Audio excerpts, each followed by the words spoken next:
নিজের কাছে ভালো লাগা অনেকজনকেই আমরা নিজের কাছের মানুষ ভাবি। হ্যালো এভরিওয়ান, আসসালামু আলাইকুম।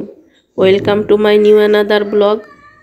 কিন্তু তাদের কাছে কি আমাদের কথা শোনার মতো সময় আছে? যদি না থাকে তাহলে তারা কখনোই আপনার কাছের মানুষ না। তবে বারবার আমরা ভুল করি। ভুল করা দোষের কিছু না, তবে বারবার একই ভুল করবেন না। যাকে চিনে ফেলেছেন তার কাছ থেকে দূরে থাকবেন, তার জন্য নিজেকে কখনোই অ্যাভেলেবেল করবেন না। যাই হোক, আজ আমি কাকচি মাছের পাতুরি বানাবো। আর এই রেসিপিটা গ্রাম বাংলার খুবই জনপ্রিয় একটি রেসিপি। অনেকেই হয়তো পারেন, আবার অনেকেই বানাতে পারেন না। যারা পারেন না, আজকের রেসিপিটা তাদের জন্য। এখানে আমার মেইন উপকরণ লাগবে লাউয়ের পাতা আর কাকচি মাছ। এর সাথে আমি এখানে কিছু বাটা মরিচ দিয়েছি। আর মরিচগুলো আপনি পাটায় বেটে নিতে পারেন, ব্লেন্ডারে ব্লেন্ড করেও নিতে পারেন। তো সেই মরিচ বাটার সাথে আমি এখানে একে একে সবগুলো মশলা দিয়ে দিলাম। হলুদ, মরিচ, ধনিয়া, জিরা, আদা বাটা, রসুন বাটা, লবণ। আর দিয়ে দিতে হবে কিছু পেঁয়াজ কুচি। আর এর শেষে দিয়ে দিলাম সরিষার তেল। এরপর এই সবগুলো উপকরণ খুব ভালোভাবে হাত দিয়ে মেখে নিতে হবে। আর হাত দিয়ে খুব ভালো করে মেখে তার সাথে এই কাকচি মাছগুলো দিয়ে দিতে হবে।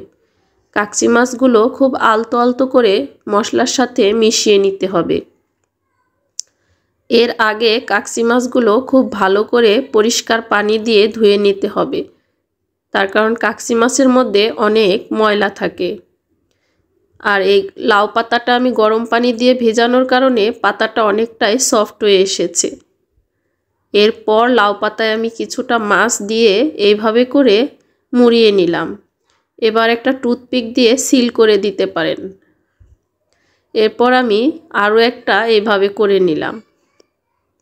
আর এই রেসিপিটা কিন্তু নোয়াখালী অঞ্চলে অনেক বেশি করে থাকে।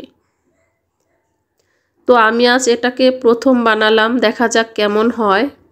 এবার তেল গরম করে তারপর তেলের মধ্যে আমি একে একে সবগুলো পাতুরি বিছিয়ে দিচ্ছি। এবার এটাকে মৃদু আঁচে বেশ কিছু সময় ভেজে নিতে হবে।